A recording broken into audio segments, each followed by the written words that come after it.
Hi everyone and welcome to Riskologists. This podcast is brought to you by Optimise and hosted by me, Pat Bradshaw. And me, Nicola Boyle.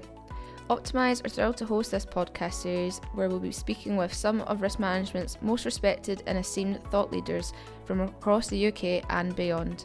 Throughout Season 3, we'll be exploring our guest journey within risk management, as well as exploring key conversations and topics around the overarching theme of the season being the future of risk management. Our goal is to create a platform in which ideas and thoughts can be shared in order to inspire and educate our audience, and to ultimately give back to the risk management community across the world. So without further ado, let's get into it. Welcome everyone to another episode of Riskologists. I'm your host, Nicola Boyle. And I'm Pat Bradshaw, and today we're absolutely delighted to have on, for a second time now, Deepak Mistry. Dee, thanks so much for coming on. Problem, my pleasure. How do you feel? You happy to be back? I'm happy, nervous again as before. Oh, not at all. Not at all. I was just saying before we kicked off, that was 3 years ago. I honestly have no idea where the time's going. If anybody, shameless plug. If anybody hasn't listened to that, go jump back to series 1. I think it was episode 2, maybe. Maybe I might have a few more grey hairs now as well. So, likewise. So yeah, no, honestly, excellent to have you back on, Dee. I know. Hopefully everybody that's listening will have seen, or if they don't, I'd encourage everyone to go and follow Dee on LinkedIn. He posts some really thought-provoking stuff, and obviously one of the key reasons in the first instance that ICC came on, and yeah, it's great that we've built a bit of a relationship over the last couple of years. It was a no-brainer to ask you to come back on again. So honestly, thanks so much. My pleasure, mate. Happy days. So at the risk of duplicating what we did previously, I think it's still worth delving back into it. A bit of a journey today. How you, I guess, started in the industry. A bit of a timeline in your career up to this point. You can be as in depth or as vague as you like. Fire away. I'm trying to find the right balance. Yeah, apologies to anyone who saw the first one. This is going to be almost a carbon copy, but my career basically first started off in the energy sector. So I worked for a company called National Grid. I spent about a better part of 18 years there. Started off in sort of fairly data analytical type roles where I suppose you called me an old school data scientist back in the day. I keep using that term. Maybe it's not appropriate anymore, but building statistical predictive models, not like you do in risk management. These were proper models with a bit more statistical thought gone into it in terms of using things like multiple regression models and modeling econometric data, engineering data, combining it all together and building loads of different tools, ranging from forecasting tools to trading strategy models and things like that. Because National Grid was quite a large organization, I think there's about 3,000 people on site. So we had plenty of opportunities to move around. So I spent the next sort of 15 to 18 years moving around the business in lots of different roles, like being an investment team leader on OPEX projects through to project management type roles, going out to industry, explaining how we design and develop the gas transmission system. I've moved into, I've had regulatory experience, commercial experience in terms of how National Grid make their money, helping to put business cases and need cases together. And then I moved, eventually I had enough of National Grid after about 18 years and then moved out into the rail sector. So I worked for Network Rail for a little while, and they had an amazing risk community there, probably say one of the best I can recollect. And then I moved on from there to defence, working on nuclear subs for a bit, came back into rail on working on High Speed 2 for a little while. And then more recently, the last couple of years, I've been working for a consultancy company called HKA, where I'm currently a director. We're trying to grow our advisory business, and my patch is EMEA, so Europe, Middle East, and Africa. So I've done a small stint overseas in Saudi, which was interesting. Oh, nice. And that takes us to today. Amazing. Are you still sort of quite hands-on in your current role? Are you yeah, I mean, practicing as much as yeah. So regardless of your position in the in the organizational hierarchy, most of us are fee earning, so we always get our hands dirty, shall I say. And I think it's really important, actually. I think for any organization, we're quite fortunate. So we're leaders within our organisation, but we continue to keep one foot on the ground or one ear to the ground. So we have a good idea about what's happening in the industry, latest trends, how people are feeling because we're on the shop floor as well. So yeah, always hands on. Love that. Yeah, I think sometimes in some organizations that you can see as people sort of climb the ladder, they almost come a little bit hands off, don't they? And yeah, you can potentially lose touch. I think that's I would as I'd love obviously to go as high as I could, but I'd always still want to be actually doing risk management. Like, well, I say that's why I got into it. I sort of fell into it as most people do, but that's what I love doing. Yeah, Yeah, I think in the wonderful world that we live in, which is I like to use the word advisory as opposed to consultancy because we do strategic advisory. Um, you'll always have opportunities to get your hands dirty at different levels within any client organization. And I think the one thing I've really valued in my career is just being able to move around different businesses, different teams, different functions, different problems to solve because I'm a problem. I think previously I'd call myself a risk professional, but I think I prefer just a problem solver. Just give me a problem and let's just figure out how to solve it. I think us risk professionals have all the skills or toolkits to be able to solve problems of all sorts. So I think it's a nice fit for us. love that. Yeah, nice. Completely agree. So yeah, just sort of moving on to the topic today. So as everyone will see from the title of the episode, we're going to be talking about decisions and decision making. Um, so it's just sort of asking yourself, why did you choose that topic in particular, and how that sort of relates to their future risk management? Yeah, so I think we live in interesting times at the moment. I think there's a lot of conversations at the moment going on about jobs, AI.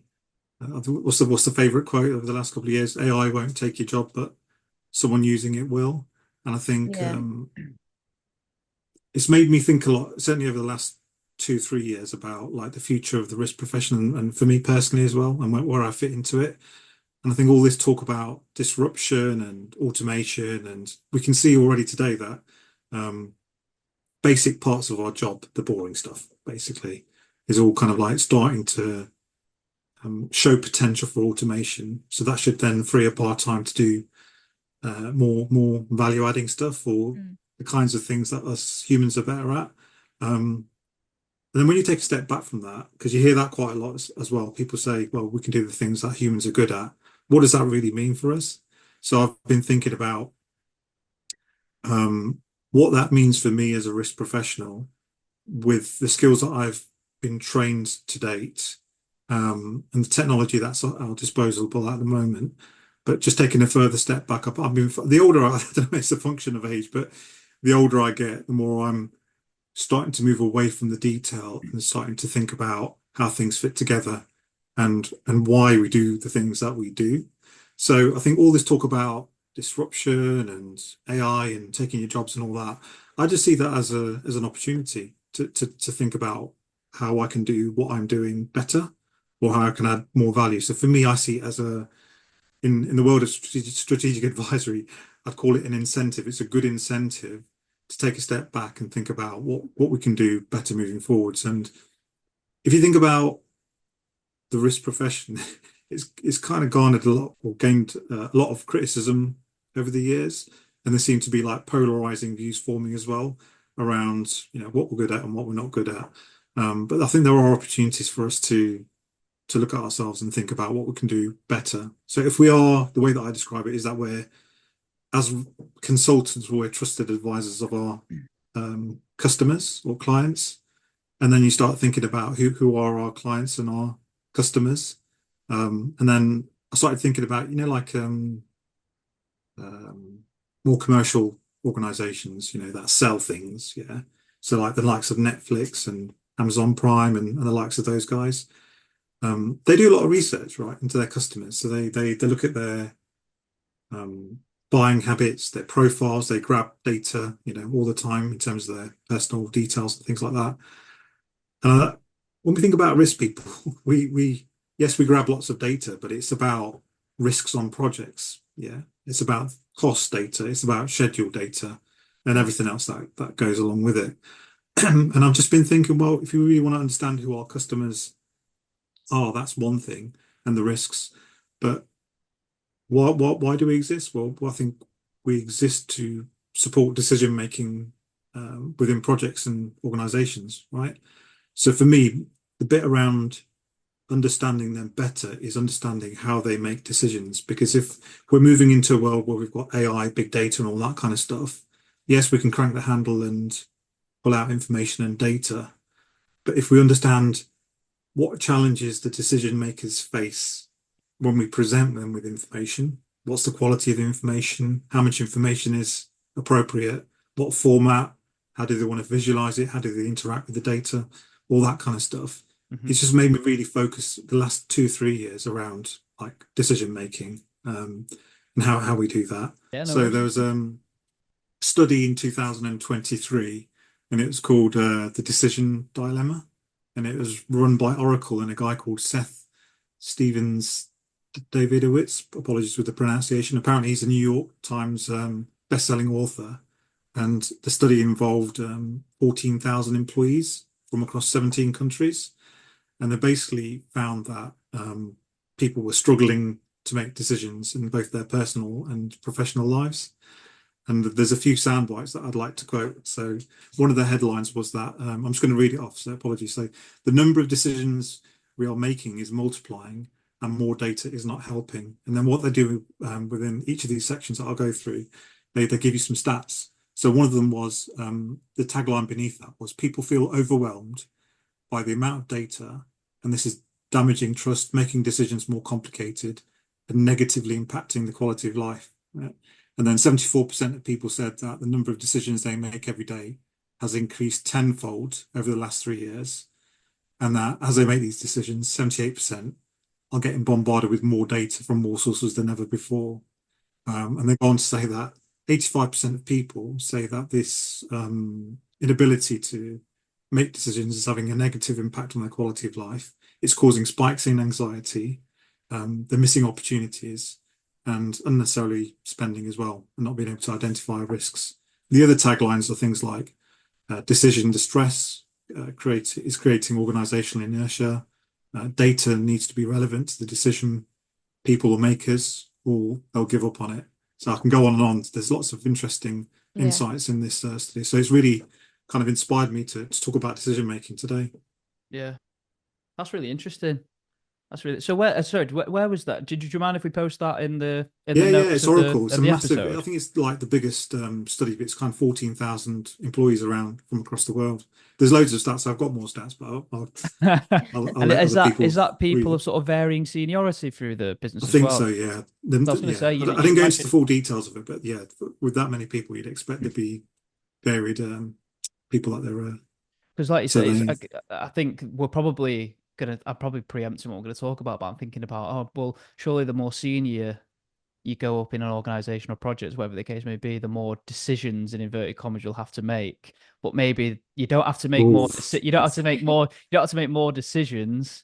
Just maybe some of the decisions you make have more significant outcomes, maybe. But again, maybe jumping ahead a I'm little bit not there. sure. Yeah, I'd almost, I don't know, sometimes I think it's context specific, right? So Yeah. context is really important in decision making. And I think depends on the nature of the company. Like if you're a small company and you've got an owner of the company or the leader in the company, you'd expect them to be quite hands-on, making lots of decisions. Yeah. Whereas in a bigger corporate environment, perhaps the volume of decisions that they have to make is probably less than, say, a project manager day to day on the shop floor within a project. Yeah. So context is really important when it comes to decision making. But hopefully, what we'll go through today is some of the stuff around decision making, which is common, universal, regardless of who you are, what project you're on, or what organization you're in, or even like area of expertise. I think there are some universal principles around how we can help decision makers and understanding some of the challenges that they go through. Really good point. Really good point. Yeah, I think that might be a good example, or maybe a nice point that we can reflect back on, where I can say, "Oh, that was the assumption that I made at the start of this conversation," and following me, hopefully being educated, I might reconsider that. That's sort of where I've just jumped to automatically in my head. So, okay, interesting. So I guess Yeah. something that I wanted to touch on with you, D, is because obviously I've seen a lot of the stuff that you've posted, and I think we even touched on this a little bit in the episode in season one, which is a little bit of a off piste from what we're discussing. Well, I guess might make quite a nice segue back into it. But how do you think the sort of rapidly evolving landscape of like emerging tech, all that AI stuff we've touched on, and shifts in priority like ESG potentially over cost, time, quality, and things like that is actually going to redefine our role as risk professionals? Think that's actually something that we can objectively measure or understand at this point, or is it just going to be a little conjecture? It's interesting you mentioned ESG, and if you just look at the last few years, what's going on out there in the world, it's bonkers, isn't it? We just came out of COVID. You've got wars happening. I mean, some of them have all been around for a while. So in the West, we're a bit fortunate because we're shielded from stuff. It's more just headlines and sound bites. I think when people in the UK, for example, pay more attention is when it affects us, like Yeah. physically, Yep. through economics and through business and things like that. Um, and you've got the climate challenge, you've got economic challenges, you've got people fighting for their lives around the world as well. And if you mash all of that together, um, it's quite, I'm going to introduce the word complex. It's really complex to get your head around. Not only those things as subjects in themselves, but you just working in an organization, thousands of miles away, doing your day job, what it means for you. And we only have so much bandwidth, right, to think about the things that are important to us. But some of the interesting topics or conversations of recent years have introduced terms like polycrises and things like that. So there's, like I think it used to be mega crisis, then it kind of over the years has kind of evolved into these other terms. But it's just recognized. I mean, I try to keep things really simple. I'm not an academic, and I just try to just think of things in simple ways. There's lots of stuff going on in our lives, in our work, environments, and a lot of these things are kind of like interrelated. Um, and one thing's dependent on another. Sometimes when you look at a situation, it's not always as simple as it looks once you scratch beneath the surface. Within the world of risk, we talk about cause and effect. It's a nightmare, isn't it? Like you've been in the game long enough to know that where do you stop? When do you stop asking why? Yeah. When does it become a worthwhile exercise in terms of the amount of time you've got to convert that uh, analysis and insight into practical application in what you do? But I think the stuff that I've gravitated towards, certainly within the last 2 years, definitely for sure, is like complexity science. So so much so that I joined the Institute of Risk Management special interest group on risk and complexity. So this is where we take or thought leaders in that space have taken learning from like the natural sciences and brought it into the business world. So, when you talk about analogies or breaking things down to key principles, if you look at nature and the way it works, there are some sort of things that you can apply in our world as well, in the business world. And we'll come on to some of that stuff later on as well. I'll talk about the Cynefin framework and the OODA loop and things like that as well, because I think they're good. You're talking about, are we ready for it? Do we need to redefine? I think that was your question. Do we need to redefine what we're doing? I think we need to continue what we're doing, but we just need to recognize there are other ways to perceive the world, to look at it, to analyze it, and the most important thing is bringing people together, because there's so many problems, there's so many topics to discuss. You need to bring, it's a way of, instead of like just facilitating a risk workshop, which we're good at, we can bring subject matters, right? There's a slightly different way of bringing people on board to navigate some of those complexities in our field of work. And I reckon that if we focus on those new tools, and like, I don't know whether they're new actually, they've been around for a while, but if we focus on those methodologies, those frameworks, I think that's the bit that's going to add value to the risk profession moving forward, rather than just building a predictive model like we've done. AI is really good, and they're going to continue to improve in that space, like the likes of Plan and all the others out there. It's all good stuff. But I think I've come to the conclusion, if you take a step back from all those events happening around the world, there's only so much of it that we can predict, anticipate. People, I think the term black swan's been overused now over the last few years. It's kind of losing its appeal. I have to come up with another animal or something. I don't know. But my take on it is through the work on complexity science and recognizing how to navigate that space, risk, uncertainty, all that sort of stuff. I think we should, as a profession, we should be thinking about how do we build more resilient organizations and people, projects. Yeah. And so if you can't predict everything, what can we do, even if we don't know what all those things are?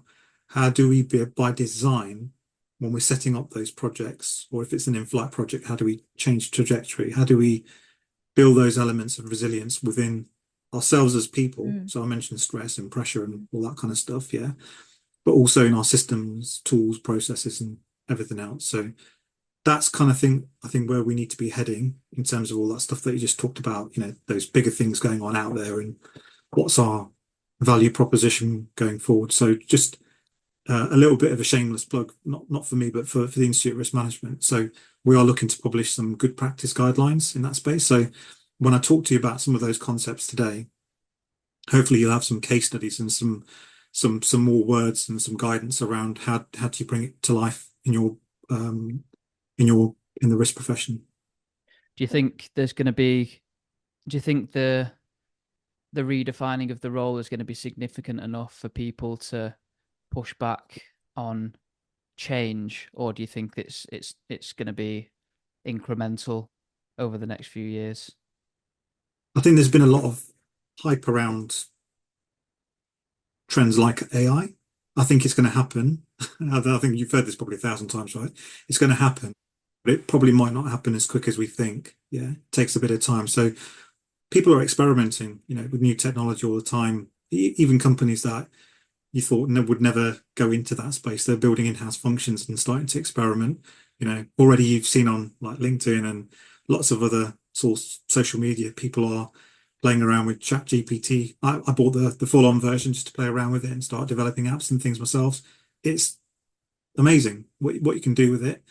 But I think we need to be a little bit careful because there's one thing about jumping on the bandwagon and trying to learn AI skills, for example. So apologies, we're talking about AI now, aren't we? But well, these are decisions and options that we're presented with, right? So I think it's good to know about AI. I think it's good to know its use cases, and I think it's good to know how to interact with the tools that are being developed and to keep an eye on the trends that are happening out there. As an ex-statistical modeler, ex-old school data scientist, I'll be honest, I've lost my interest in me wanting to develop those tools. Maybe it's just where I am in my career and my priorities. But I just see all of that being automated. So even like computers are self-programming now, right? So people are saying, jump on the Python bandwagon, learn it. I'm actually saying to my kids, well, not saying to my kids, but because my son's about to learn Python and he's 12, right? So I think within a few years that'll all be automated. So what's the point?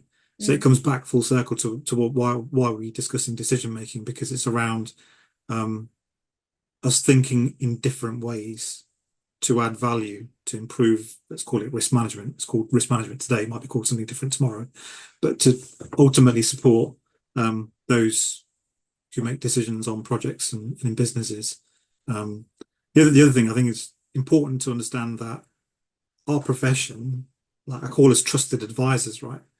Let's just think about that for a second. We're advising, right? So we perform analysis, we do scenario analysis, we do Monte Carlo modeling, all that technical good stuff.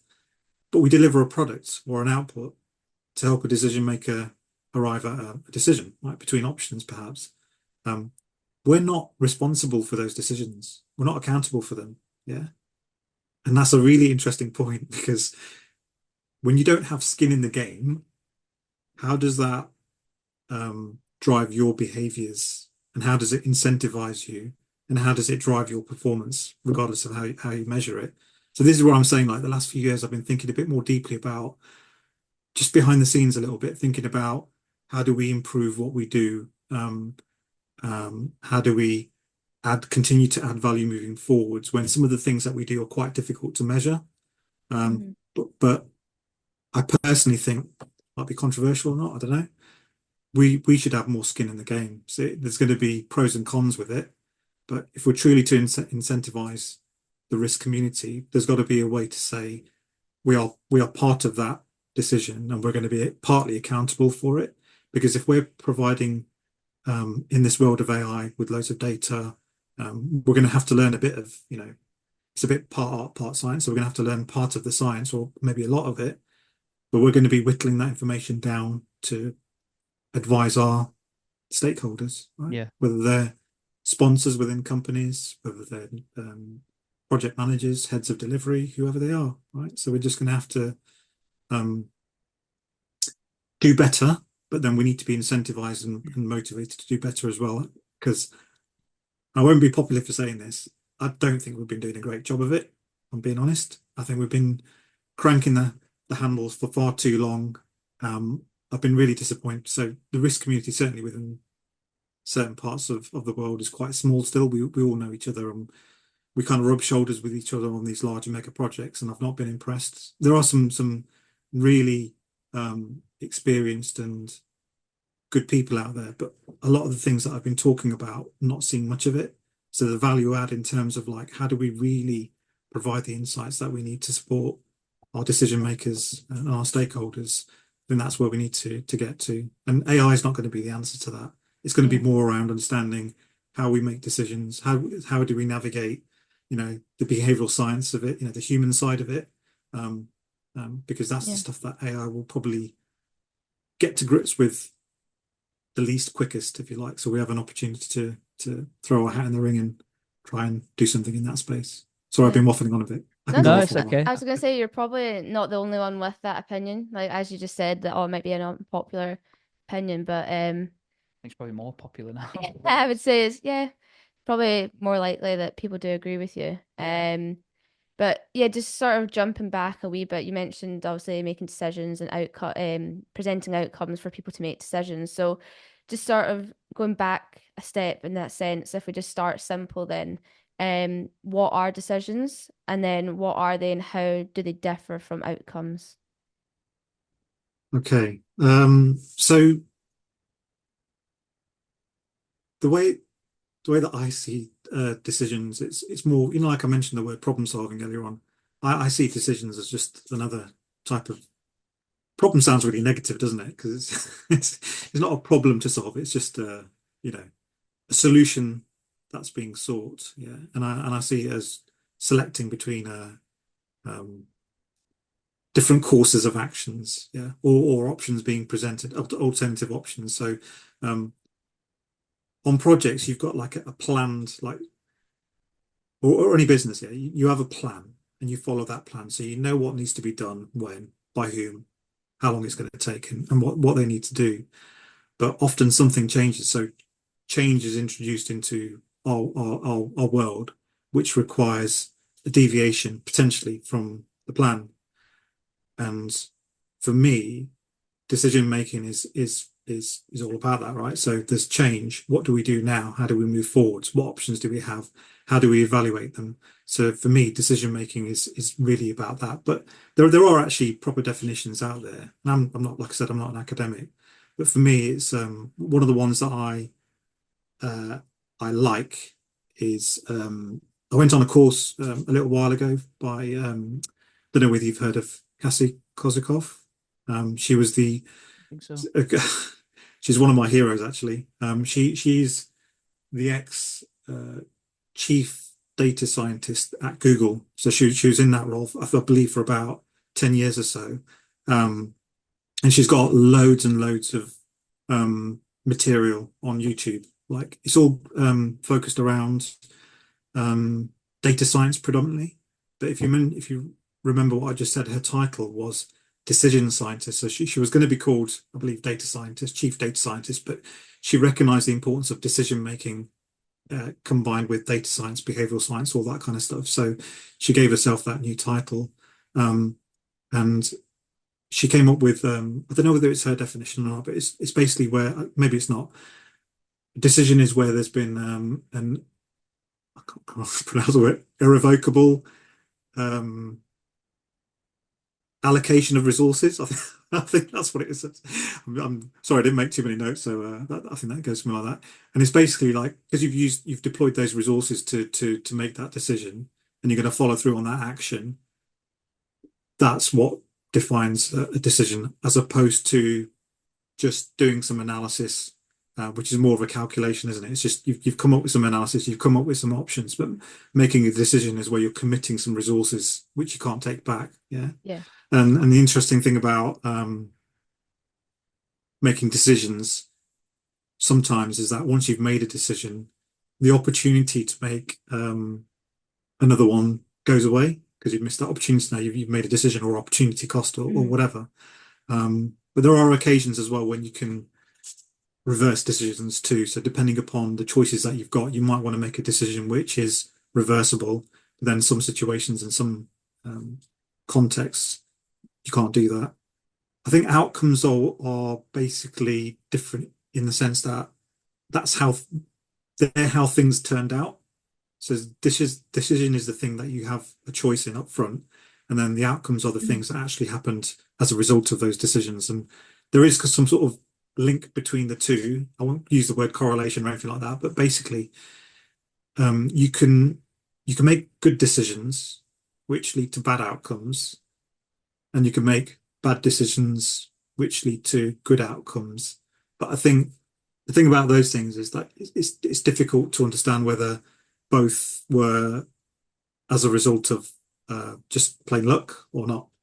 When I was doing some reading before the episode, I'd never actually really considered it a great deal. And like you just the examples you gave then, it's how those decisions and the outcomes can be even misleading in some instances. Like you make, as you mentioned, you make a bad decision and you fluke a good outcome, and then straight away you think, oh, I'll do that again, or I'll follow that process again. I've that's made a difference. Whereas if you make the opposite, you're sort of blindly following luck. In some instances, It's actually really like so they're just sound bites, right? So outcome is what happened, decision is the choices that you have. But so when I say I've been thinking more deeply about these things, I'll give you an example. So when you're doing your risk analysis, yeah, so you've been asked to run a workshop, like there's just some big decisions to be made or whatever, or just regular ones, right? mm-hmm. You do your analysis, you do your workshops, you package it up in a report, you present it to stakeholder X, and they go away. And like, how do you know what the outcome was? Yeah. Yeah. So that's the first thing, right? So there's a gap between you delivering something. So we're often referred to as a service function, right? So we produce something, give it to someone, and they walk away, yeah, until the next time. Yeah. I think the problem with that is that it breaks the link between the advice that we provided, yeah, or the analysis or whatever, and then the actual outcome. Or even the decision, like what decision was made as a result of what you put together. But it gets a little bit more complicated as well because like you can say, done the analysis, yeah, okay, a decision was made, yeah. But how do you assign what your contribution was to that decision and the outcome? It's like when you think about it, think like, sometimes it might be clear cut. It might be like, here's a decision to be made, and if you just define the criteria around it really cleanly to say, if you do some analysis, if you do some risk analysis, pre-mitigated, post-mitigated, option A, B, C, whatever, look at all the curves and it's quite clear cut. Go with that one because it's going to give you the greatest likelihood or probability of success. Yeah. That might be clear cut to you because you've delivered it. So I had a hand in that, I kind of made the decision and look, 5 months down the line, we saved, could have cost this much if we've saved that much. But what you can't see is everybody else's contribution to that decision and that outcome. Think about it, projects are made up of lots of different teams. You've got environmental engineers, planning experts, everyone. So it's really difficult to understand how effective or useful what you did was for that decision or that problem to be solved or whatever. And this is why I think it's important to understand a bit more about why decisions can be quite challenging. Yeah. Maybe we can talk about that. Before we go into that, because it's so difficult to measure your contribution, yeah, especially when you need to look back at time. Sometimes you have to look back like 6 months saying, I can't remember, whatever. That, for me, I think we don't document well enough what we've done and when. Yeah. So at the time, we needed to produce some analysis. So not just the decision, but the actual analysis that we did at the time. What were the assumptions? How much information was available and what was not available at the time to inform that decision? Yeah. So we don't track it, we don't monitor it. Some organizations do, but to a certain degree, like, and I've been in one company where the risk management system had all the risks and opportunities in it and stuff. He had information around risk and opportunities, but it also captured key assumptions, dependencies, exclusions, yeah. And all of that is really important stuff because, like, assumptions, for example, we make assumptions all the time, not only when you're making a decision, but when you're producing some analysis to inform that decision. Yeah. If there's one thing I've learned, and it's not obvious, but once you just think about it for a second, assumptions are one of the biggest sources of risk and uncertainty in businesses and on projects. And they're the things that generally come back and bite you on the rear afterwards. And so not enough work is done around capturing and documenting things like that, so that when you look back in time and you're judging the work that you did that contributed to that decision, you can then distinguish, oh yeah, well, it's based on this assumption. Everyone was bought into it, everyone agreed to it. We'll take on that risk of those assumptions not holding true later on. But if you're a good risk professional, you'll say, well, we'll take on those assumptions, but have we got any risk mitigations? So just in case they do surface, more often than not, you should be thinking about developing a risk profile with some of those assumptions as well. Just trying to wrap up by saying we should be documenting more around some of these things that we use or don't use at the time of producing our risk insights and analysis. So if we have to go back in time, it's not about finger pointing, it's about saying, taking lessons learned from it and seeing how we can leverage that moving forwards. So that's why I think decision making is really important as well. Do you think having that, being able to revisit retrospectively that audit trail, makes it easier to offer some sort of tangible insight into one's contribution towards a decision or an outcome? I think so the most important thing I'd say, so if we live in an idealistic world, the most important thing is to say we've got some information about how decisions were made, what analysis we did, what assumptions we captured at the time, and the limitations with all of that stuff as well. So then we can learn from that. So if we didn't get something right, if we didn't pick up on something, if we can improve anything, we can go back in time. The danger with that is it's that finger pointing exercise. So say if something's gone badly wrong, and then people look at that, naturally people, like, it's human behavior, right? Oh, well, got to be careful what I capture, because if it turns out and goes pear-shaped, I'm going to be one holding the baby, if you like. So we need the right culture in place before we start even thinking about implementing stuff like that, saying, look, it's no blame culture. You make a decision, there's a framework around it, there's an approval process, people are bought into it, and we'll accept that as a group-based decision, if it was a group-based one, as opposed to individual. That's another thing. So decision making, you can have people making individual decisions or group-based decisions as well. When it comes to decisions, there's this term called decision quality, yeah. And again, it's got definitions, and you can go into it, and there's decision hygiene and all this kind of stuff. But for me, if you just want to use plain English language, there are ways to understand what makes decisions challenging. And I keep mentioning decision making, right? But we're informing decision making. So whilst we're not accountable or responsible for them today, at least anyway, we need to understand what we can do better to try and overcome some of those challenges as well. Some of those things we can't control, but we can do some things better. So one of the observations is that it's the number of decisions that people need to make. So with fewer decisions to look at, the bandwidth in terms of your ability to focus on smaller amounts of information, and the number of decisions that you need to make.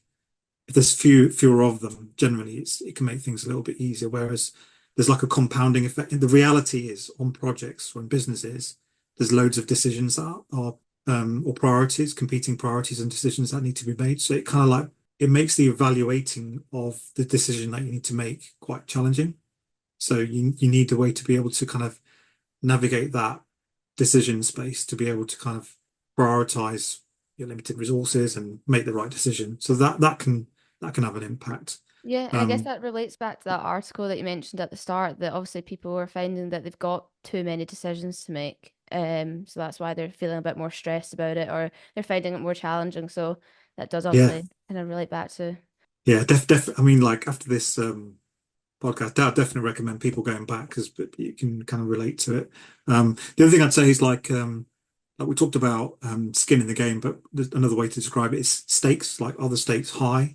Are the Yeah. stakes low? Because again, going back to um, again what you're saying, basically it's about how people are feeling, how pressurized that environment is. That can influence the choice of decisions as well. And this is where we come in because, like, if you bring in, you know, as objective as you can data to try and help inform and drive those decisions, it makes it easier for people when the stakes are high. You can keep a cool head and um, navigate some of those Yeah. the emotional side of it. Having clear objectives. So if you don't have if you don't have clear objectives, it's difficult to frame your decisions to understand which ones are the best ones and which ones aren't.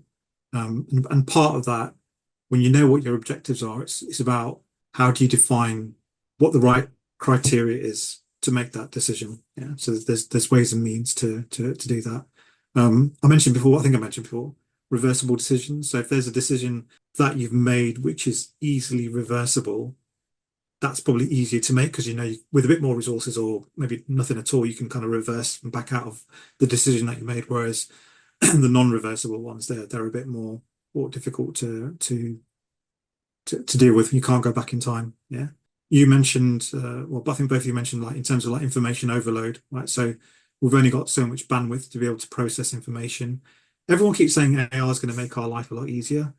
I think it will help, but I don't think we've fully thought through the unintended consequences of relying more on AI moving Mm. forwards. I think it's like with anything, right? Like with technology, you it's today's solution is going to create tomorrow's problems. So I Yeah. think that's sitting nicely hidden away for now, but I think that's probably going to show its head as well. We talked about emotions as well, so we just when you're making a decision, depending upon what state of mind you're in, it could be like something happening in your personal life. It could be actual the pressure of the job because it's a big decision that can influence your choice. Do you have reliable information? So, in the absence of good information or required information, so like for example, when you start on a project and you've got to break ground, you do borehole surveys and stuff like that. Well, they only tell you so much because they're so far spaced apart and the geography or the geology underneath might be different. So you still have to make assumptions, right? So until you go out there and actually break ground properly, you're never going to quite know what you're going to see. So I think you make assumptions as you go along, but that, as I mentioned before, hopefully quite well, it's a form of uncertainty and risk, yeah, Mm. and that needs to be managed as well. When it comes to risk, we deal with probabilities as well. So the likelihood of something happening potentially based on some kind of data or statistical distribution or whatever. So depending upon how much data you've got to make your decision upon in that kind of quantitative statistical way, that can have an impact as well. So if you didn't have anything and you'd never worked on this type of project before or broke this kind of ground or using this kind of piling technology to go into the ground, that might change the way you make your decision. And then timing as well. So if you have to make a decision within 15 minutes, you might need to rethink how you're going to approach that decision and the information that you're going to use to make it as opposed to 3 months. You've got more Yeah. time. Sometimes too much time doesn't help. So if you've got too much time, it can kind of lead you down a path of over analyzing information, or is it analysis by paralysis, or whatever it's called, something along those lines. And then there's a really big one is what I touched upon before. So conflicts of incentives or priorities, yeah, across the business. When you're making a decision with limited finite resources or time, and you've got competing priorities, it can be quite difficult to make for the person accountable to make that decision. Cool. So just I think we sort of touched on this just prior to this sort of last question, just sort of going back to the decision and outcome stance. So is the relationship between the two causation, correlation, or neither, or both of them? This came, sorry, Dee, just I was doing some That's all research right. prior to this, and I was sort of trying to answer the question in my own head. And I was like really pondering it for a second and thought, that'll probably be a really good question I to ask don't. Dee. Either it's a very Yeah. silly question or it's quite intuitive. I mean, God damn it, it's hard enough to just think about like cause and effect on risks, right? But that kind of like cause and effect thing is it's relevant, right? As in the principle, right? So if Hmm. you just follow it through, you've got decisions and outcomes. I think it's really difficult to analyze it for the reasons that I mentioned before. So maybe we've kind of answered it, but I'll reiterate it. So when you make a decision, I think in fact, it's actually the bit after. So you've made the decision, and then you get an outcome at the end of it. How confident can we be, or how do we attribute something around the decision to the actual outcome? It's difficult, isn't it? Because there could be loads of things going on in between. It could be that you might make a decision today, and you don't see the outcome for 3 years. So how do you say what's contributed to that outcome? Hmm. So I would say I won't even use the word correlation or causation. I would probably use the word we have contributed something to a decision being made, which potentially led to this outcome. Yeah. And sometimes I think we overanalyze things a little bit, like life's short, like gotta move on with the world. But if it's a big decision and the outcome was big, whether it's favorable or not, I think it deserves looking back in time to what made it really good and maybe pluck out some of those bits. And it's a conversation for me. It's a conversation between multiple stakeholders. So a risk team won't be able to tell you why. Yeah, but it'll be a collective, almost like a debrief of that decision. So when you've made the decision and the outcomes happened, Hmm. in fact, I think you should do a debrief after big decisions have been made. And then if you've tagged it in a way to say, we made this big decision, can we just trigger something for us to go back in time when we've seen that outcome so we know we can link the two together. And this comes back to documentation of decision making. Yeah. So if you know you're making a decision about something important, it's worth documenting it. But it is really difficult, I'd say. Like probably mess with my head if I think about it too much in terms of how you do that. Yeah, I don't stand a chance then if it's if it's messing with your head.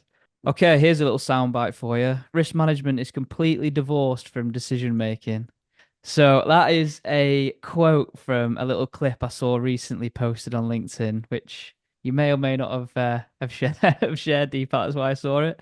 So to be fair, just joking aside, half of me was thinking it was a little bit clickbaity, a little bit over dramatized for the sake of it, and then half of me was sort of pondering what he said, and I was finding myself agreeing with certain elements of it.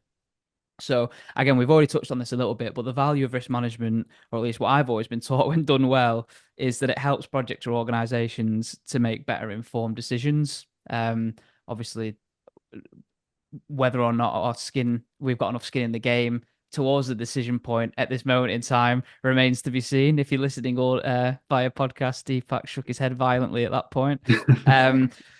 So just touching back on this, so what do you think's missing in this divorce? Appreciate it's a little bit of a little bit tongue in cheek, but what do you think's missing? Do you think the confidence from the well, I guess firstly, do you agree with it? And secondly, if you do or a little bit, what do you think's missing? Do you think it's the confidence from the decision makers and the information they're given? Do you think it's the variability and the maturity of risk across organizations and projects? Is it cognitive biases, things like that?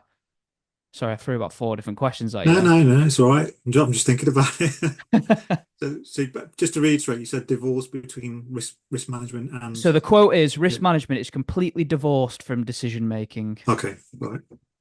So the thing for me is like so risk management is let's call it what it is in today's language. It's kind of like as I mentioned before, it's like a service, isn't it? So it's like Hmm. we are advisors or service providers or whatever. You've got a planning team, you've got project controls. They all do something that contributes to a project and a decision. So you can't ever say risk management's divorced from decisions and outcomes, yeah, on projects. Um, for me, it comes back to what because divorce is such a harsh term, isn't it? Yeah, you're almost saying there's a complete disconnect. Yeah, when anyone makes a decision, they need information. If they didn't have an awareness about what their risks, sorry, if PMs, for example, didn't understand what their risks were, and they don't necessarily need us to do that, right? So let's be clear, right? Yeah. For a seasoned project manager, maybe not someone fresh out of uni or whatever, but for a seasoned project manager, they would have worked on X number of projects. They've done their, is it PMP or Prince 2 qualification or whatever it is. So they understand what risks are, yeah. And they've lived and breathed projects, so they understand like through experience and through memory what to look out for. But I think where we come in, or the risk profession come in, it's about like the basic stuff. Yeah. So it's about like, okay, project manager doesn't have like enough hours in the day because he's in meeting after meeting, and his time's taken up, right? So what we can do is we can facilitate risk workshops, right? So we take that burden away from him, and certainly the good risk managers, because they understand how to interact with people, how to communicate, how to get the best out of them, how to manage a risk workshop isn't just saying stick a risk register on the screen, go through it. What do you think? Is it left to right, top to bottom along a risk register? That's not our value. Our value is being able to almost be seen as an independent member of the project team. Yeah, because I think independence is quite important. So it's a bit weird how risk people are set up in project organizations. Sometimes they're embedded within the actual project team, so that independence kind of blurs a little bit because they get caught up in the politics for well-known reasons. If you just Google it, you can see information around what drives different behaviors. Some come in matrixed, so sometimes you'll have for larger projects, certainly you'll have like a PMO type function, a risk PMO function with a functional director or a head, and that offers you a bit more credibility in terms of independence. So, for example, if you are struggling with a challenging conversation or political, let's say, topic, you've always got your back covered by what you find and how to present that information back on all that kind of stuff. So I think independence is something that we bring to the table, but it's the art of facilitation. So bringing people around the table or subject matters, they're good at what they do. So, like the vertical, so that the T-shaped thing where you've got a generalist and a specialist. So if you've got lots of specialists around the table, we should be good at bringing insights, information, data out of them to be able to articulate what those risks are. And yes, you can talk about probabilities and stuff like that, but for me, the most important thing is instinctively, does this sound like a pretty bad risk? Like if it goes wrong, it's gonna hurt us, right? Yeah. So for me, the most important thing we should be doing, which I don't think we're doing that effectively, is where are the credible risk mitigation plans? How do we facilitate a meeting of the minds to be able to articulate what they are, generate a target when it needs to be done by whom, and how do we make sure it happens well before that risk has a chance to materialize and turns into an issue and impacts the project. So I think that's the value that we offer. But I think this divorcing and disconnecting, it exists because of perceptions out there or bad experiences. So if you think you've had a PM who's been unfortunate, had 3 risk managers that he's not been pleased with for whatever reason, saying it's not giving me any value, then fair play. Can't argue with that, right? So sometimes I don't think our profession helps ourselves in the way that we've been trained and educated. And I've probably written about this before, which there's lots of reasons why someone might be unhappy with the value in what our profession delivers, and there's always 2 sides to a story, right? But that's where I see the disconnect is like, why is someone not valuing what we're doing? So is it the insights, the analysis, or we're not facilitating meetings, workshops effectively enough to come up with these ideas, these things that were left to feel and no one saw it coming, kind of thing. The other thing I see where we don't, sorry, sounds like a moaning session here. Not at all. That's what we're here for. Like we don't go above and beyond. So we'll have the workshop, and that'll be it, and we'll move on to the next one or the next risk model or whatever it is. What we can be doing is investigating it. So if there's an issue, or sorry, there's a risk that someone wants to table, right? Again, we can lighten their load and then go out and seek out more information. So you can say to the people around the table saying, look, I don't know, we don't collectively know enough about this.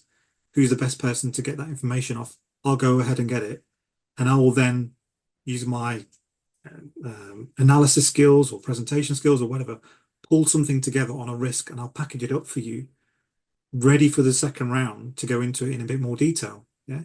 No, like it's so easy. Like this is all of this is just common sense stuff. Yeah. But I don't see it. And so I can see why I've been in organizations where quite senior people have said, what is your value add to me? And you know, I've been able to hold my own, but then when I see the same question being asked of others, I'm not sure they can.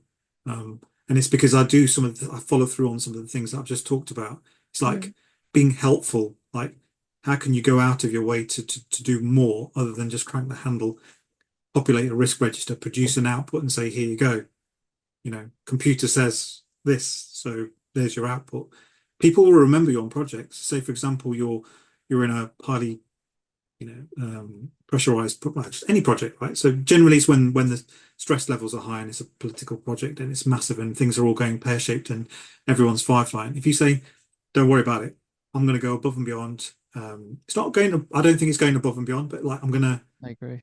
I'm going to take the pain away from you. So when I sit in front of you and when we talk about risks, I've given you everything that you can possibly hope to have within reason, for you then to be able to articulate the risk better, to understand, the range of possibilities out there, maybe even probability if you're lucky. But most importantly, I said this before, what can someone do to mitigate that risk and how do we make that happen? So who needs to make a decision? Going back to decision making, right? We're kind of veering off. How does someone make a decision? Who decides who is responsible for those mitigation actions? Who's accountable for it? And if you going back to decision making, like often people are reluctant to escalate risks.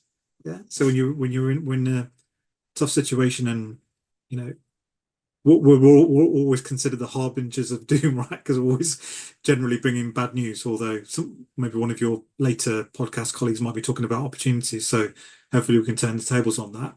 But escalating a risk, yeah, someone then will need to make a decision. Are you sending it up for information or for action or a decision? Yeah. So when they're presented with that escalation, you better bloody well make sure that you've got enough insight, intel to package it up, to be able to explain it to that person so that it's much easier for them to make a decision. Yeah.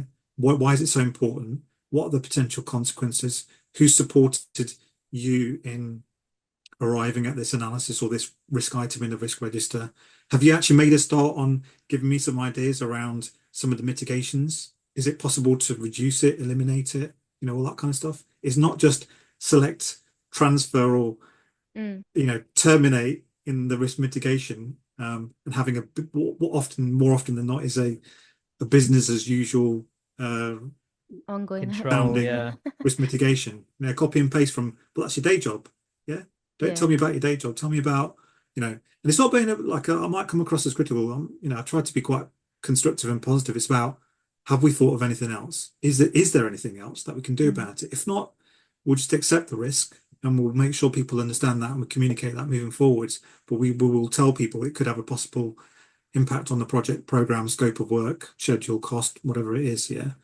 Going back to your question, the disconnect. I think the disconnect is potentially a perception thing, but also a performance thing as well. So I always try to be balanced. So even when I'm on LinkedIn, yeah, and responding to people, be professional, be courteous, but also be fair as well. Yeah. I think as a risk profession, I think we have to be open-minded that we might not be doing the best that we can. A lot of those things that I've just told you, that's the rewarding part of my job. I actually like going out, speaking to people. I like researching. I remember years ago, I used to work, when I was working at National Grid, I wasn't a project manager, had never had any training, and I got given this project to help bring back up to repair a 42-kilometre stretch of high pressure gas pipeline in South Wales. Didn't know anything about it, but the thing that I really enjoyed was learning about things like cathodic protection, like putting an electrical current across the pipe to stop it from corroding, and all that kind of stuff. So we have to be more curious, we have to be more helpful, and we have to get ourselves out there, away from behind the desk and behind the laptop, and start digging around and sniffing around, looking for some of these connections and stuff like that. Yeah, Sorry. I completely agree. This is probably a little bit off piece as well, but we some when we hire new people, new grads, whatever, new cohorts joining the business, and they're sort of first going out on in project space or whatever the case may be, first supporting the first commissions, sort of reiterate the points that you've made, Dee, in terms of no one's gonna be expecting you to explain what correlation coefficients are and run a perfectly seamless model within your first month. The way that you'll make a difference is by being helpful, going above and beyond. I remember when I first joined my commission like 2 or 3 years ago. I was running QSRAs for the client, and I was getting these great big schedule integrity checks, and I was like, oh, I don't need to send them this because half of the stuff they don't even need to worry about. So I just rationalized it into an Excel sheet and filtered on the stuff they needed to focus on. And some of the replies I got was like, "Oh my God, this is amazing! Thank you so much." And I had people that weren't even on my projects messaging me about it, and I was like, "God, that took me 5 minutes." Something And so people, simple. yeah, and just acting like it was the best thing since sliced bread. And I know I'm going off on a little bit of a tangent No, there. no, I think yeah, it's just things like that which no people will remember that more than you talking through all of the theory like you're fluent within your first month or two. And that's the advice I always give to people who are first going into client commissions is just think of the little ways that you can make people's lives easier, and they will love you for it. yeah, and just keeping an open mind. I think you need to be just talking about like the people side of things, right? I think we need to learn how to become a bit more resilient as well. So when I talked about resilience on projects, yes, systems, processes, but people as well, because these guys and girls are under a lot of pressure. Yeah, like I talked about skin in the game, right? We don't know what it well, unless you've been a PM before or you've Mm. got a good imagination. Yeah, you don't know what their daily lives are like. Like on a high profile, like stressful project, people are making decisions all the time. They're juggling information. They're trying to balance their personal lives with their professional lives. So being helpful, being courteous, and being kind goes a long way. And I've still got some amazing relationships that I've developed on projects that I've worked on 10 years ago because people will remember you, like you said, they'll remember you as a person, how helpful you were. So yeah, it's good. It's a good, Exactly. good quality to have. Definitely. Okay, cool. So just revisiting that little clickbaity soundbite I Yeah, did a second ago. Bit of a softer one. So another quote from okay. the same clip is most of us have never been taught how to make decisions really well, which again I thought was a really interesting point, and to be honest, not something that I'd ever really considered before. So apologies, dear, if we've already inadvertently touched on these points in previous questions, but I guess what I was hoping to understand from your perspective is the tools and frameworks that are in place currently to try and enable better decision making and the rooms for improvement. I think if you think there are rooms for improvement, those objective measures that might be able to be implemented in the future. I'd go a bit further back, primary school, kind of like back. I've got two young kids here. I've got 12-year-old and a 9-year-old. And when they're at school, like the response I get, and it's not my wife's a teacher, so like, don't get me wrong, they teach subjects pretty well, right? So like the national curriculum and maths, English, that they get the basics okay, yeah. And they say that they offer kids experiences, to help with they say like problem solving sound bites and critical thinking and all that kind of stuff. But I don't really think they go far enough. They just rely on, it's almost like there's a lot of rote in schools, like repeating and memorizing stuff, as opposed to really making them think more deeply about things.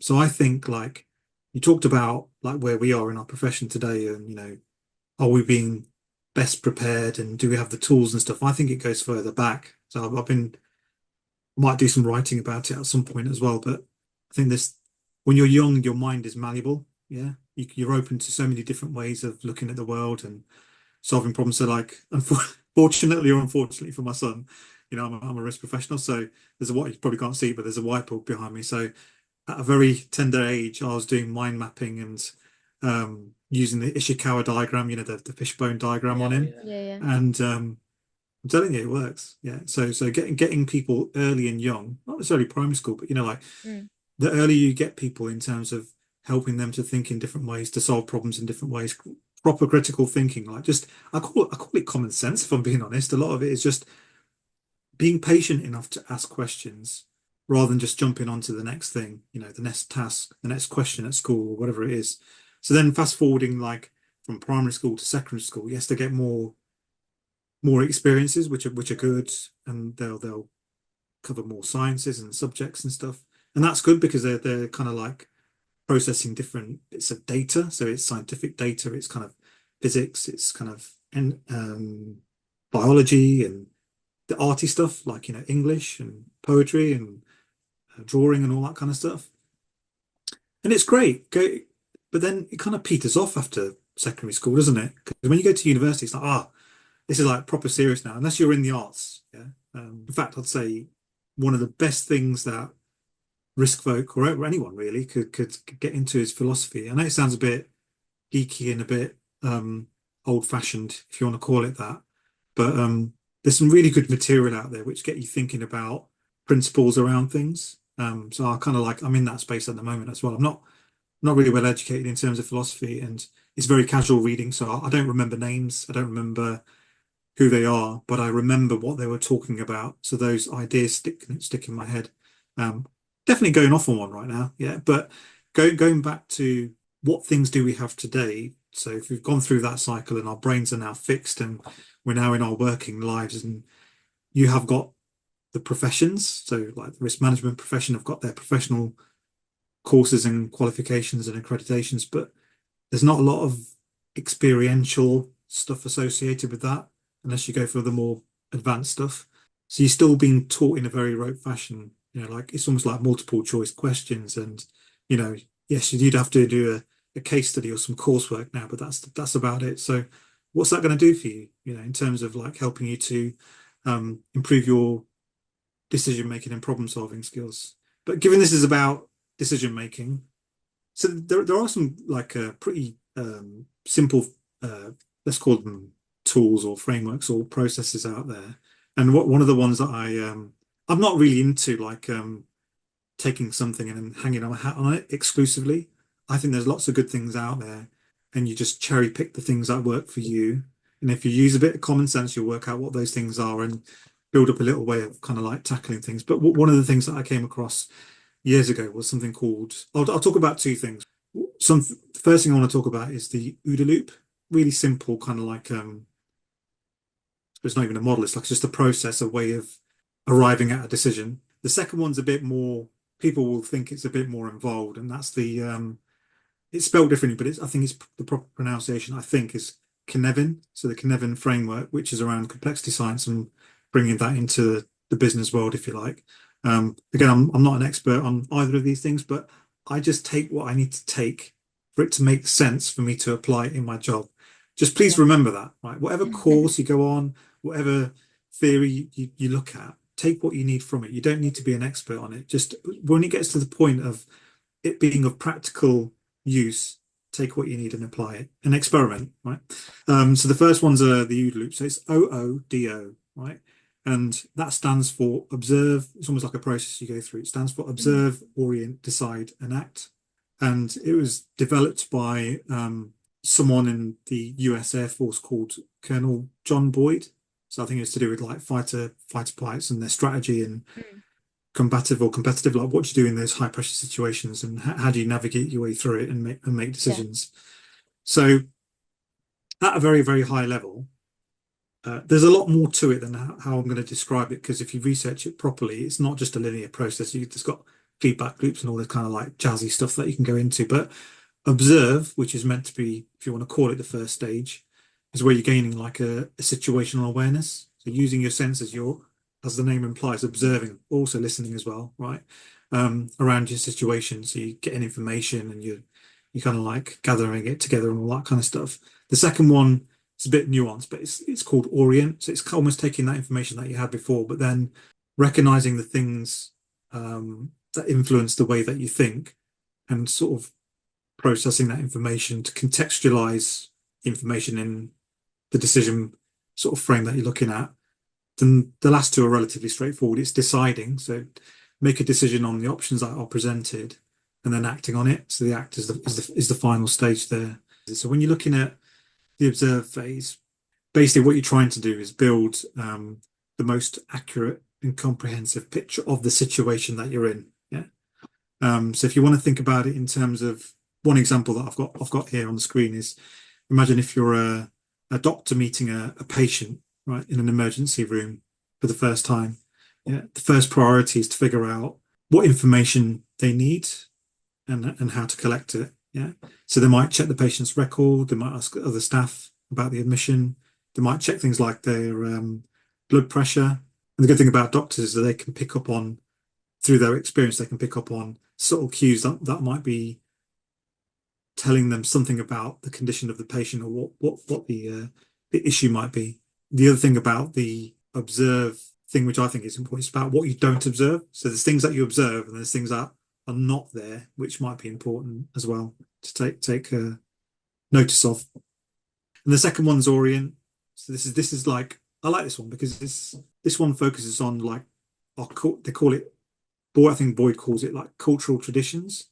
So it's kind of like around how you've been brought up, knowing the way that the things that influence the way you see the world, how you perceive it, how you make decisions, your biases, and all that kind of stuff. So it's just kind of navigating that space just to make sure that you take those things that might influence you out of the way. So you're looking at an unbiased view of the world kind of thing. I think that's my interpretation of it anyway. That orient phase is also recognizing that constantly you're being bombarded with new information. So it's just making sure that you're aware of the changing situation as you're going through that decision-making process. The deciding one's relatively straightforward. You kind of building on the previous two stages of observing and orienting, and then trying to come up with a range of options to evaluate, and then deciding on which one to go with.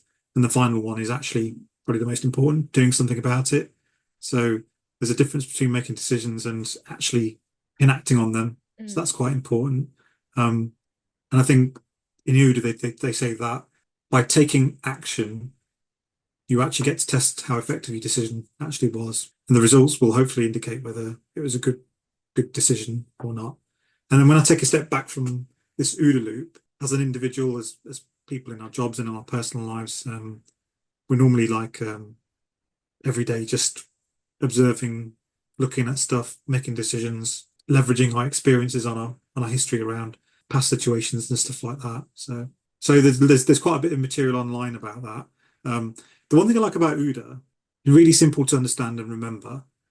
And when your mind's really busy, it just offers you a quick hook back in to saying, oh no, I need to break the, like when you tell a story, there's a beginning, there's a middle, and there's an end. You need something just to reframe it, just to say, have I covered that bit off? Have I looked at everything I need to? Oh, now I need to orient myself, and have I made sense of my biases and like the way that I'm interpreting the world?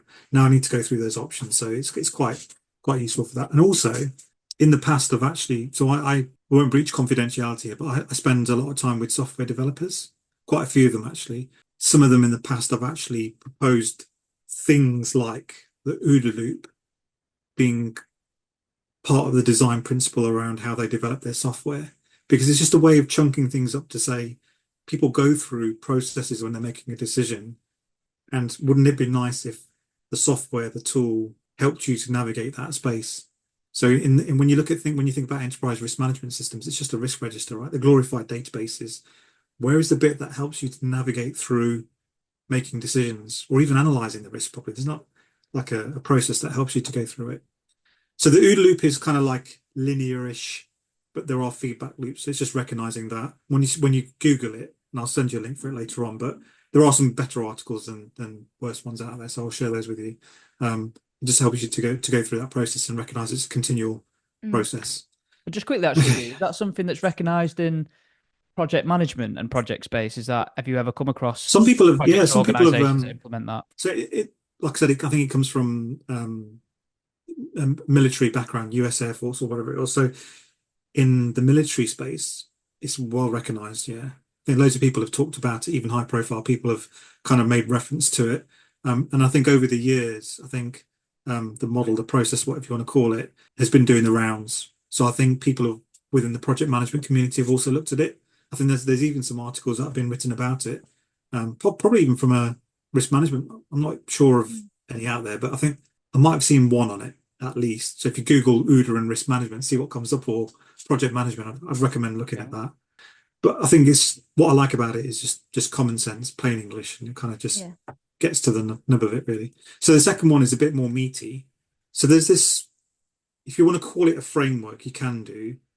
So it's called the Cynefin Decision Support Framework, and the chap who developed it, a guy called Dave Snowden, he just wanted to make it clear it's not like a model or a method. It's basically a framework for understanding where are you in the space that you're like problem space that you're in now, with a view to figuring out a way forward. What do you do next? Okay, so it's that kind of framework. It's not telling you exactly what to do, but it's going to say figure out what kind of situation you're in first, and then there's some guidance around the steps that you can take to get to a decision, if you like. So that's the fundamental principles behind it. So if you think about like from a risk, so it's meant to be a decision-making support framework, but you can apply it to risk as well, because risk is all about uncertainty and navigating uncertainty and complexity and all this kind of stuff. Yeah. So it's about helping us to pick the most appropriate risk intervention, if you want to look, or decision. But there are steps that you can follow when you're using this framework, and I'll go into some of those bits in a minute.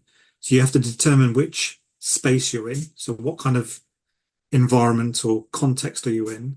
Then you have to kind of like select a course of action, and then you can kind of monitor and adjust where you're heading as you're going along, because it's like a living and breathing approach to doing it. Right. So now that I've set the scene, the framework is made up of a few domains, right? So I think it's 4 or 5, depending on how you look at it. And it's made up of, I think it's 3 kind of like states, if you want to call them that. There's like the ordered system or state. There's the complex system, and then there's the chaotic system. Yeah. And they all have kind of characteristics that you need to understand. So the ordered system, right, is described as one where there's a cause and effect relationship, which is quite obvious, yeah, and it's discoverable through analysis. So you can look at it fairly quickly and say, yes, this led to that cause and effect. You know, I'm pretty certain if you do this, it's going to lead to that without much confusion, if you like. And then you've got another domain called complicated, and this is where there will still be a relationship between cause and effect, but discovering what that might look like to the best of your ability might require some expertise. So bringing in subject matter experts, yeah, to say, like we took the ground condition risks, for example, that we talked about before. You may know there's some kind of issue there, or some kind of uncertainty or decision that needs to be made. So you bring in the expert that's going to help you to understand that and break it down and just understand that in a bit more detail. Yeah. And then the complex one is where there's no kind of linear relationship between cause and effect. It's quite difficult to see that. And the only way to really understand it is to interact with the system itself, to be part of it and to get into it. And then chaotic is where it's just like, as the name implies, right? It's just turbulent and chaotic, as the name implied. And it's almost like you're firefighting, and you just need to stabilize everything before you can even get your head around what needs to be done next. I'll go into it in a bit more detail in terms of some of the descriptions or what you should be doing. So once you understand the background behind it, it's just recognizing what domain you're in. Some examples, when you're in that clear domain, this is when like solutions are well defined, or sorry, well known. So if you've got a problem and you apply this solution to it, you're pretty comfortable. So an example is compliance with regulatory requirements. So if you know that you've got a standard operating procedure and you follow it, and you follow the procedures, you know you've kind of like ticked that box, and you kind of pretty safe in that environment. And then the other one's complicated domain, where you need a bit more expert analysis or expertise to identify and to mitigate those risks, because the cause and effect might not be obvious without more work. So this is where organizations rely on subject matter experts. For instance, if you're doing like technological upgrades and cybersecurity measures, they typically fall into that. You need those experts brought in because they're specialists in what they do. And then the complex one, where I mentioned there's no clear cause and effect kind of relationship. An example of that might be the risk of losing market share may depend on sort of market trends and complex customer behaviors, yeah, where you need more information to make the decision. The chaotic one might be something like COVID, you know, really difficult. You just need to kind of like figure out where you are, stabilize everything, and then before you can have that bandwidth and that mind space to be able to move forward with it. I know there's a lot to take in there, and it sounds like very academic-y and stuff. But having been part of this special interest group, the more I look at it, the more it kind of makes sense to me, and the more I'm finding both OODA and like the Cynefin framework. Whenever I've got a problem, and it can be at home, I'm using it so much now. It can be at home with my kids. I'm thinking, yeah, that's complex, that's complicated.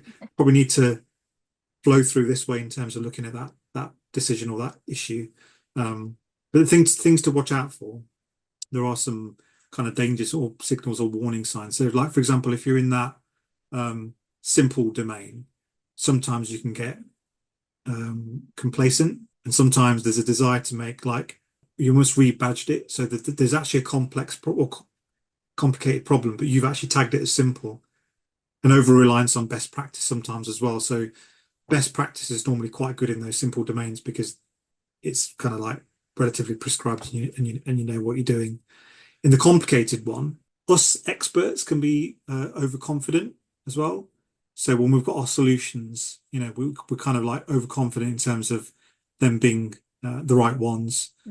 What did I mention before? Analysis paralysis. Yeah, that's another one that we can suffer from as well. So you bring in an expert. Sometimes we just get stuck in analyzing data too much before actually doing something about it and navigating out of it. With the complex domain, there's a temptation to fall back into habitual kind of like command and control type decision making approaches and stuff. And there's a temptation to look at facts rather than allowing patterns to emerge that you can kind of like work your way through and try to understand. So there's some good things about these frameworks. There's things to be mindful of, and it does sound a lot to wrap your heads around. If you look at the links which I'll send you later on about this, if you look at the diagrams with the kind of like 3-step processes that you can follow in each one of those domains, it's easier to get your head around. I think the takeaway from this last bit is around just recognize there are simple things like OODA that you can quickly fire through to get you where you need to get to.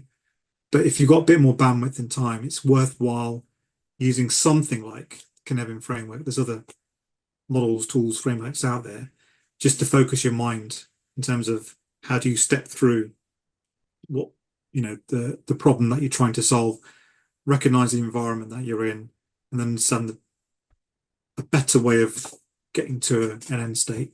I hadn't actually come across those two before. I know you'd neither have I. mentioned it. I know you'd mentioned it All right. previously. But no, yeah, I'm definitely going to dig a little bit deeper into those, and be interesting to know if any of I guess if anybody's listened to this, let us know if this is something that you've used previously, if it's something your organization's implemented. So I'd say the Cynefin framework's been around for many years now. So Dave Snowden through his company as well, they've kind of gone out to loads of different organizations, around the world and different bodies around the world, and they've actually deployed this. The interesting thing is they've even started to develop their own software as well. So they've got a SenseMaker app or tool. I'm going to give it disservice here, but all I'm trying to say is that they've taken like the principles of like complexity science, the Cynefin framework, and loads of other really clever stuff that I won't be able to tell you about, and they've found better ways of engaging people, full stop, whether you're on projects in organizations, in society, in like villages or wherever it is, and gaining insight from them with a view to solving a problem or making a decision. So that's for later, but like I'd just say, have a look at the framework first, just to see if it floats your boat. But it's been around for a while, and he's done some really interesting work with it, real life work. So this is not, when you come across it, it kind of feels a bit academic-y. But when you see how he and his team and his business have applied it around the world, you think, wow, it's like really impressive. And I'd say that going back right full circle to the start of the podcast where we were talking about the future of our profession, I think this stuff is the future. I think if you get your head around these kinds of tools or ways of thinking, it'll keep you in a job for a bit longer, and it'll get you involved in more interesting human-y type work rather than just cranking the handle on analysis or predictive analytics and stuff like that.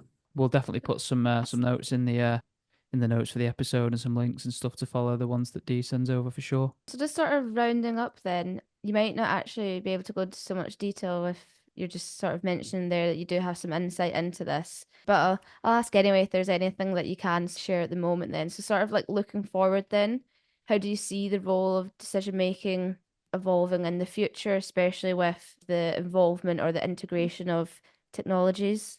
I've got views and opinions about all this stuff. So I think like if we just take the stuff that's quite easy to see out there at the moment, right? So let's just name a company, right? Because we all know who they are, and I'll just talk about them. N-Plan, right? So everyone's heard of N-Plan.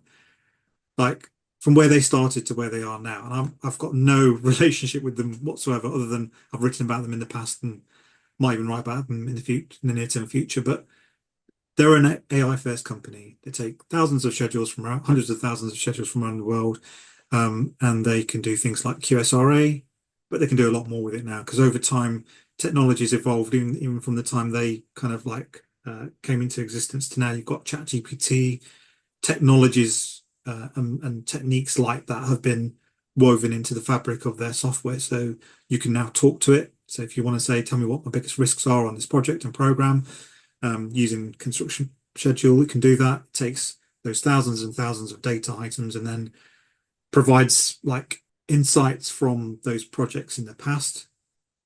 Well, when I say insights, you got to take it with a pinch of salt. It's just like data, but it's scheduled data. So infer from that or imply what value there is from that yourself. But it's all helpful, right? So if I'm performing some quantitative risk analysis, like schedule risk analysis for a big project, like if someone gave me the choice to say, right, Deepak, you can run this model and you can produce the outputs, but you can have M-Plan there as an assurer or to provide an independent external view on it, I'd say, yeah, more than welcome to come in because I want to make the right decision or arrive at the right decision. So I'd rather work in partnership with those companies coming in with those insights, as long as I'm leading the risk piece. So if I've been brought in as a risk expert with all the good stuff that we talked about before about doing brilliant risk facilitation and understanding behavioral science and biases and all that kind of stuff, but then working with what they can produce or what the software can produce, I think that's great. Then there's other technology like going back to ChatGPT. So if you think about big data, crunching it, producing an analytical output like your S curves and all this kind of what are your top risks and all that kind of stuff. Really useful for that. It's really quick. Automation's good. It's going to get better and better. Where I personally, the space that I'm in at the moment is a little bit different to that because I work in strategic advisory.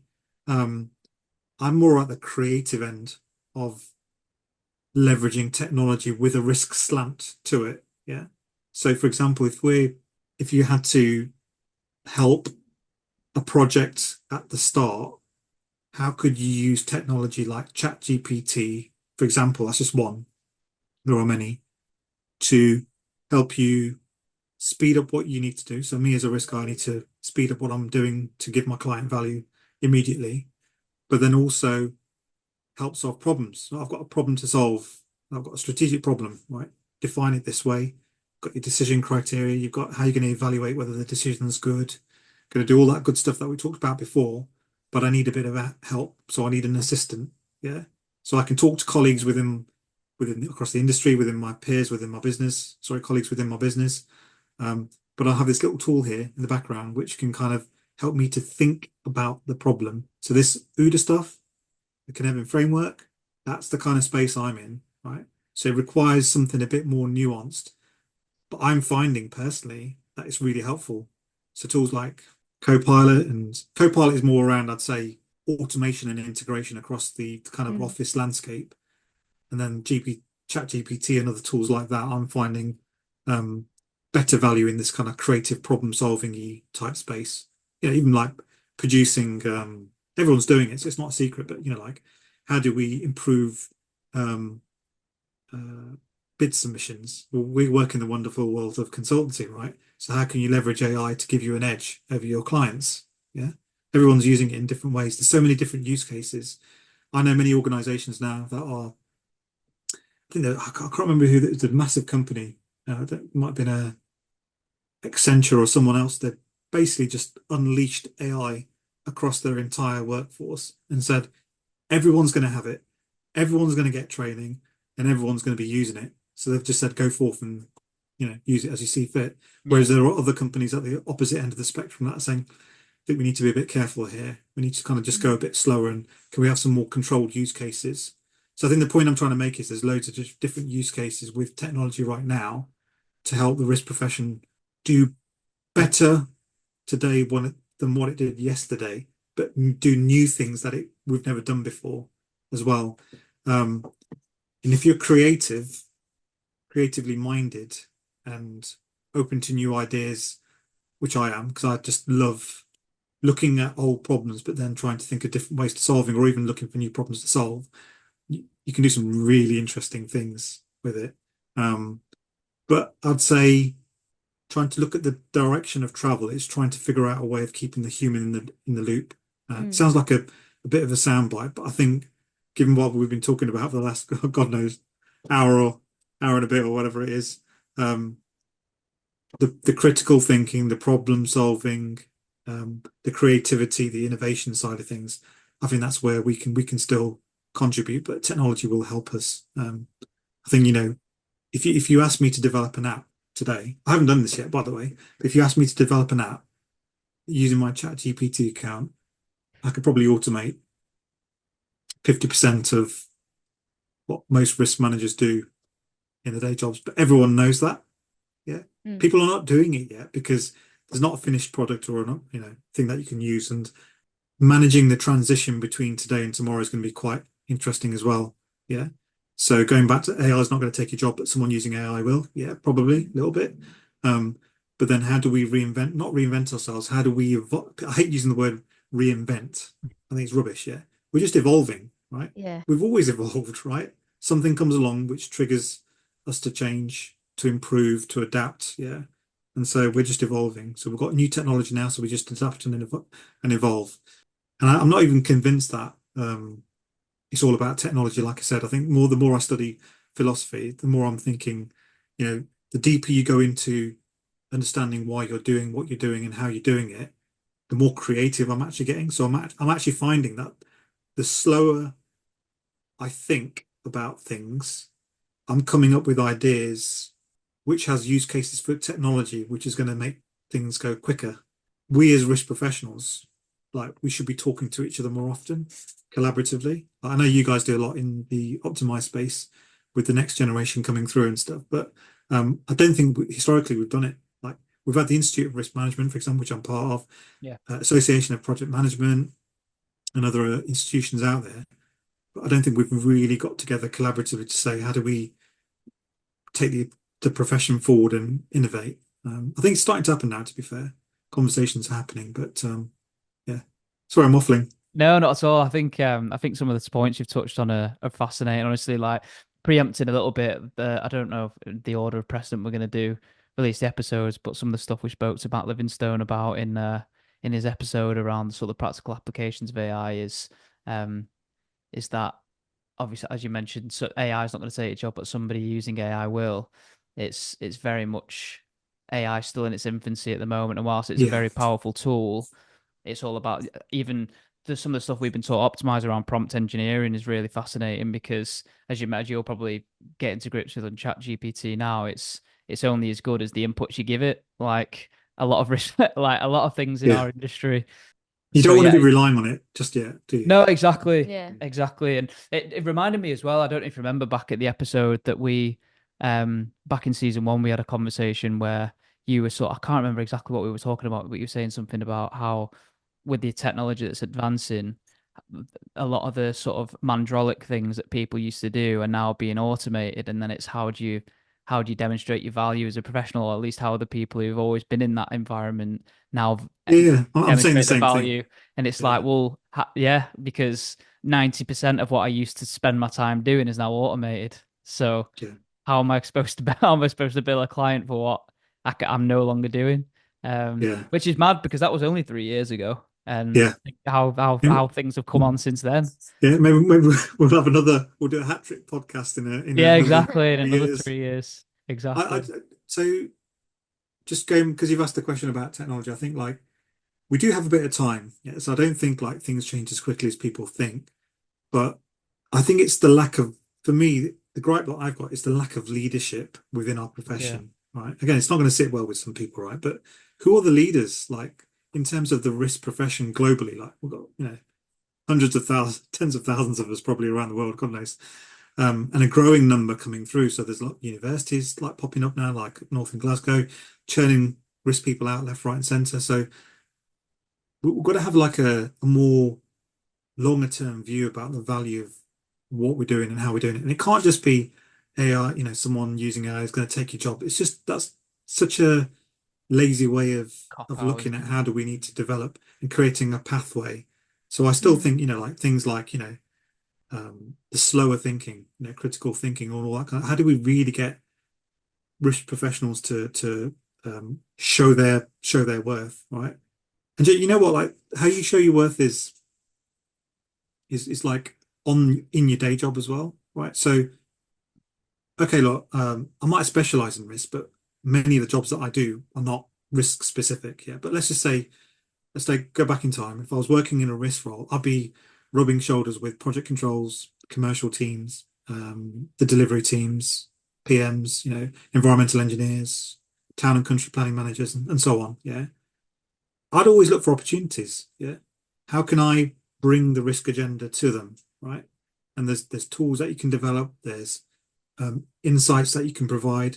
We can be proactive, right? So there is nothing to stop you from being helpful again, like I said before, right? And saying, actually, I know that guy or that girl over there could really benefit from this. They're not part of my group and they weren't part of my workshop, but you know what? I'm gonna fire that to them because it might actually help them, right? And so the technology bit for me is like with all that big data and with all of those insights that we've got, how do we push information or insights to the people that actually need it? And Mm. what's our part to play in it? Are we just going to be like postmen and women and just say, "Oh, I found this. Here you go," or are you going to say, "You know what? I found this. Now I'm going to build on it. I'm going to package it up. I'm going to tell you something about it because I can second guess that it might present you with a problem. So here's some preparation that I've done. Here's some research that I've done. I've spoken to these people and here's their comments. Here you go." They're going to go, "Oh, great. There's less work for me to do." So Yeah. that's your value add. So technology is great. It's going to keep producing reams and reams of analysis and outputs. I think prompt engineering will get more and more important. And I mentioned this a while back. Prompt engineering is probably the art of. This is interesting, right? So, do you learn Python? Yeah, or do you learn about things like philosophy? Yeah, and critical thinking, right? So philosophy, like what I like about it is because you really go deep into asking the why question. You break things apart, you put things back together, you twist them around, right? Um, Having a bit of common sense, bit of a philosophical mindset and critical thinking. If you combine all those things together, they're all like really good ingredients for learning how to ask better questions. In other words, prompt engineering. Yeah. Mm. So a lot of the dross out there. Do you remember when ChatGPT first came out and people were saying, here's a cheat sheet for prompts. People are trying to sell that stuff now, right? I got so embarrassing. It's like people saying like if you're a risk manager or if you're a project manager, you can here's some you can give them free or they pay for it or whatever. Like God, are we that lazy? We can't even command our own domain space, right? Yeah. We've got people that we can speak to. We've got experts, but it still comes back to slow down, slow down your thinking, think more deeply about what it is that you're doing and why. And I almost guarantee you, if you don't, I'll give you your money back, even though I haven't given you any. Um, it will help you to arrive at answers to either your problems or help you make decisions a lot better. And you can actually leverage a hell of a lot out of ChatGPT today than most people think they can. It's just about slowing down, thinking about things more deeply, think about fundamental principles because a lot of them are actually universal. Yeah. Mm. Don't be scared like to experiment, like try stuff out with technology, give it a go. No one's going to look at you, no one's going to criticize you. But more than anything, speak to each other as a group. Yeah. So you with an optimize, you should be regularly getting together and having a an AI Friday sesh or something like that. I don't know. Even if it's for half an hour, 45 minutes, and say, I've experimented with this stuff this week. What have you found? What kind of new use cases have you identified? What kind of data have you played around with? Um, so just be curious. Yeah, it's a really good point. I think I said in one of the other podcasts I'd use Chat GPT now instead of Google as my go-to, because like I say I've said this to some of the other guys when we've spoken about AI and stuff, because I know prompt engineering has been quite an apt topic over this season, is just getting used to it in your personal life before your professional life, Yeah, because you need to be really careful, right? So, yeah, like, so Matt will understand this. This one's for you, Matt, because I know I spoke about using Perplexity before in the past, because that's really good for like providing sources of information. So if you were, I know I'm saying it because you said instead of Googling stuff, I now use ChatGPT. Well, tools like Perplexity are really good in the sense that they reference everything. So yeah, if you're a researcher, you probably gravitate towards that than something else. So I went on an AI strategy course. It's mentioned earlier by Cassie Kozakov a few weeks ago. It's mind blowing. Like it's meant to be for AI leaders, but I think anyone could go on that course. And it's a bit long, so it was on a Friday, 5 till 9 in the evening, followed up by another 5 to 9 on the Saturday. But she had a lot to say about um, breaking away from all the complex terminology and just kind of a bit like I'm trying to do here, just using plain English where you can. But she talked about the pros and cons, the dangers with AI, even though she's in that space as well. I find it a really mature kind of course to go on. So I'd recommend that as well. excellent. D. Well, as people know, in keeping with riskologists tradition, we always tend to ask a piece of advice. I remember quite vividly, 3 years ago, you said something on the lines of get sort of diversity of experience, try different sectors, Yeah, different organizations, different projects, what have you. In terms of today, Deepak, 3 years later in September 24, I know you've mentioned a couple of other things around slow down, speed up, around being yeah. helpful, things like that. What's your piece of advice today? Is it reflective of yourself 3 years ago? Is it some of the things we've mentioned today, or is it something that you've been saving for the final piece of the episode? To be honest with you, like I genuinely haven't thought about it. I'd say I still think the original. I think we've covered it off today. Like I mentioned that I worked at National Grid and I moved around the business quite a lot. It's like 3,000 people on site, so it's a big business, right? Yeah. So I'd encourage everyone to find a way to get either experience or find a way to get to appreciate different perspectives on just Yeah. about everything and anything. Just be curious, yeah. Moving around, like we're fortunate because we work in consultancy, right? So we get to, by association, we get to experience lots of different industries and sectors, but there are like more permanent risk managers that sit within client organizations. Yeah. I'm not telling them all to leave. I'm just saying even there's an opportunity to even move around your business and just see things through different lenses that really, really helps. The slow down to speed up, I think I've mentioned that quite well today. So I just think it's easier said than done, but it's really important to do that. But I'd say my biggest learning point, or it's not even a change of mind. I think again, it's just an evolution, right? Rather than disruption or big change or whatever. I just see a lot more around. I'm more personally interested in how can we build more resilient organizations, projects, and people, and some of the things that we've spoken about today. So you could use the Cynefin framework, you could use whatever you want, but using tools like that, I'm finding there are ways, practical ways, like easy ways, not so easy ways of doing that. So that's a real passion of mine at the moment. So I wrote an article on chaos engineering, or sorry, a mini series on chaos engineering, which might have been a bit deep for some people, but that kind of shows you the direction of travel now. It's just recognizing that we can't predict everything, we can't foresee everything, but we can understand some of the qualities and characteristics in the things that hurt projects or improve projects. And so it's just leveraging that. So how do you um, build strength in certain areas, in certain people, in certain processes, in certain systems on Yeah. projects? So when the worst happens or something happens, we can carry on and get stronger through it. So my advice would be to start thinking along those lines, because I think as our profession evolves, I think it's going to be equally or not more important to talk about resilience as well as just as risk, I think. Love that. Nice. Love That'd that. be my advice. No, love that. Yeah, I think even Optimize here, we're really lucky in terms of diversity of thought and stuff, even though we are, as you mentioned, consultants in inverted commas and get the opportunity to work in loads of different sectors and stuff. We still get the opportunity here to look at sort of internal enterprise stuff, legal stuff, Yeah. HR stuff. Obviously, I've been involved in sales and marketing before. Here I am again. Yeah. So yeah, excellent. Decision making, eh? What a Well, we kind topic. of did it. We, as is always the case, we float around, right? Look, this and just like this is the thing, right? So people like to compartmentalize topics and subjects. Yeah. What I like about these podcasts and discussions is you just let the conversation go where it wants, and as long as you circle back eventually and Yeah. tick some of those boxes, yeah. But this is what it takes to be a good risk manager. It's just being curious and opening the door to different topics and subjects and thoughts and opinions, right? So Yeah. Completely it's been agree. good.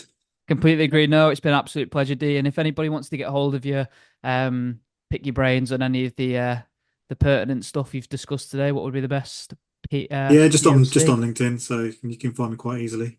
Happy days. Cool. Or block me if you want. Well, we'll put a link to Deepak's LinkedIn page in the podcast notes anyway. But D, as always, it's been an absolute pleasure. Thanks so much for sharing your words of wisdom. Again, it's a topic that I hadn't really even pondered a great deal before the last few days and certainly today. So yeah, I really appreciate it, dude. Thank you. No problem. My pleasure. I really enjoyed it. Thanks, guys. Cheers. Thanks, Thank you. D. And that's it for this week. If you enjoyed this episode of Riskologists, be sure to follow Optimize and Riskologists on all of our social media channels, where you can subscribe to the podcast and be notified of every episode so you don't miss a thing. Please like, share, and leave reviews to help support us and increase our reach within the wider risk community. And join us next time, where we'll be chatting with another leading figure in the world of risk. Until then, thanks for listening and take it easy.